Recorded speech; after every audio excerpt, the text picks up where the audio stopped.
ఇప్పటివరకు మూసీ సుందరీకరణలో ఎన్ని నివాసాలు కూల్చివేశారు? ఆ కూల్చివేసిన నివాసాలకు 2013 భూసేకరణ చట్టం కింద పాత ఇండ్లకు కంపెన్సేషన్ ఇచ్చారా? వేజ్ లాస్ ఇచ్చారా?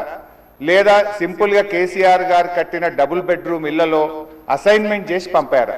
2013 భూసేకరణ చట్టం ప్రకారంగా 14.5 లక్షల రూపాయల డబ్బు ఇవ్వాలి వాళ్ళకు. పాత ఇంటికి R&Bతో ఎస్టిమేట్ చేసి డబ్బులు ఇవ్వాలి. అదేవిధంగా సెలబుల్ రైట్స్తో కూడినటువంటి 200 గజాల స్థలంలో కట్టిన ఇల్లు ఇవ్వాలి. ఆ రకంగా ఇచ్చారా? ఇవ్వలేదా? ఇస్తే ఎప్పట్లోకి ఇస్తారు? ఎన్ని నివాసాలు కూల్చారు? ఇంకా మీరు ఐడెంటిఫై చేసి కూల్చవలసిన ప్రభుత్వ ప్రైవేటు ఇల్లు ఎంత భూమి ప్రభుత్వ ప్రైవేట్ సేకరిస్తున్నారు? సమాధానం చెప్పండి. నంబర్ 3, గౌరవనీయులు మంత్రి గారు మాట్లాడుతూ ఆన్సర్ సిలో ఏమన్నారంటే హెచ్ఎండబ్ల్యూఎస్బి నీటిని హిమాయత్ సాగర్, ఉస్మాన్ సాగర్ లో పంపిణీ చేయడానికి చేపట్టింది. మూసీ నదిలోకి ఎప్పటికప్పుడు విడుదల చేయడానికి 2.5 టీఎంసీలు రిజర్వ్ చేయడం జరిగింది అన్నారు. అంటే స్వచ్ఛమైన గోదావరి జలాలను మూసీలో వదులుతామన్నారు. సంతోషం. మరి ఈ 2.5 టీఎంసీల గోదావరి జలాలు ఎక్కడి నుంచి తెస్తున్నారు? గత ప్రభుత్వం కాళేశ్వరంలో భాగంగా నిర్మించిన మల్లన్న సాగర్ నుంచి నీళ్లు మూసీకి తెస్తున్నారా? ఇంకెక్కడి నుంచైనా గాల్లో నుంచి తెస్తున్నారా? ఆ 2.5 టీఎంసీలు కాళేశ్వరం ప్రాజెక్టులోని మల్లన్న సాగర్ నుంచి వస్తున్నాయా? ఎక్కడి నుంచి వస్తున్నాయో సమాధానం చెప్పండి. తర్వాత అధ్యక్ష, ఈ మూసీ మీ నియోజకవర్గంలోని వికారాబాద్ నుంచి ఆ అనంతగిరి కొండల నుంచి స్టార్ట్ అవుతుంది. గత ప్రభుత్వం మూసీలోకి మురికి నీరు రాకుండా ఉండాలని దాదాపు 32 ఎస్టీపీలు కట్టాం. అందులో ఒకటి మన వికారాబాద్ దగ్గర కూడా ఒక ఎస్టీపీ కట్టాం. ఇవాళ ఆ ఎస్టీపీని మెయింటైన్ చేయక మోటార్లు బీకేసిండ్రు, గడ్డి పెరిగింది.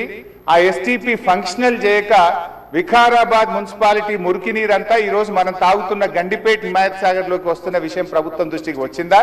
ఆ ఎస్టీపీని ఎందుకు మెయింటైన్ చేయడం లేదు అని నేను అడుగుతా ఉన్నా. గత ప్రభుత్వ హయాంలో మేము మూసీలోకి మురికి నీరు రాకుండా ఉండాలని 32 ఎస్టీపీలు కట్టాం. మరొక 39 ఎస్టీపీలు కట్టడానికి కేంద్ర ప్రభుత్వానికి అమృత్ పథకం కింద మేము ప్రతిపాదనలు పంపాం. అవి మంజూరు వచ్చాయా?